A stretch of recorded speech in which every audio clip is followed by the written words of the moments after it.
ایک امیر عورت پیر صاحب کے پاس گئی اور کہا کہ پیر صاحب مجھے کوئی ایسا تویز دیں کہ میرا شوہر میری ہر بات مانے، جو بھی میں کہوں، اور وہ میرے تابع ہو جائے۔ پیر صاحب بھی دور اندیش انسان تھے۔ انہوں نے اس عورت کی بات غور سے سنی اور کہا کہ یہ عمل تو شیر کی گردن کے بال پر ہوگا، اور وہ بال بھی آپ خود شیر کی گردن سے اکھاڑ کر لائیں گی، تب اثر ہوگا، ورنہ کوئی فائدہ نہ ہوگا۔ وہ عورت بہت پریشان ہو گئی اور مایوس ہو کر واپس آ گئی اور اپنی سہیلیوں کو بتایا۔ ایک سہیلی نے مشورہ دیا کہ کام تو مشکل ہے مگر ناممکن نہیں۔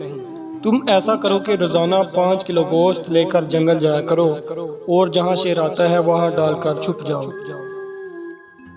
کچھ عرصہ بعد شیر کے سامنے جا کر ڈالو، وہ گوشت کا عادی ہو جائے گا۔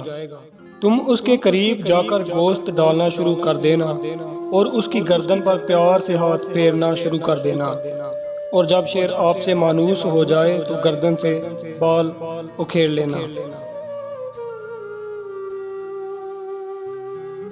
اس عورت کو بات پسند آئی۔ دوسرے دن ہی اس نے گوشت لیا اور جنگل گئی اور گوشت ڈال کے چھپ گئی۔ شیر آیا، گوشت کھایا اور چلا گیا۔ اس عورت نے 1 ماہ تک ایسا کیا۔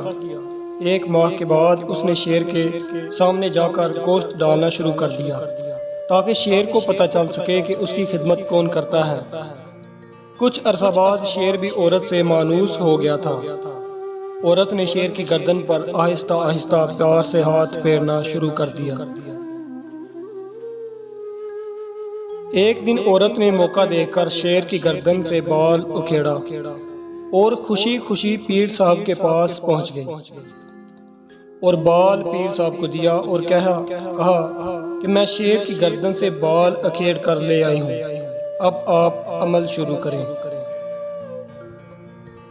پیر صاحب نے پوچھا کہ کیسے لائی ہو، تو عورت نے پوری تفصیل بتا دی۔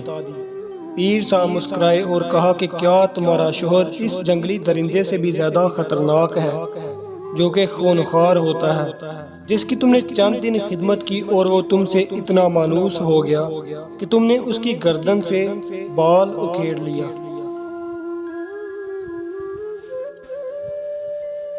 اور اس نے تمہیں کچھ بھی نہیں کہا۔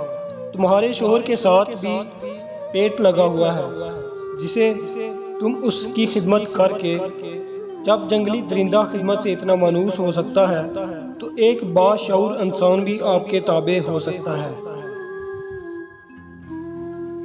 میری سب بہنوں سے گزارش ہے کہ اپنے شوہر کی خدمت صرف اور صرف اللہ پاک کی رضا کے لیے کریں، پھر دیکھیں اللہ پاک آپ کے گھر کو کیسے جنت کا ٹکڑا بناتا ہے۔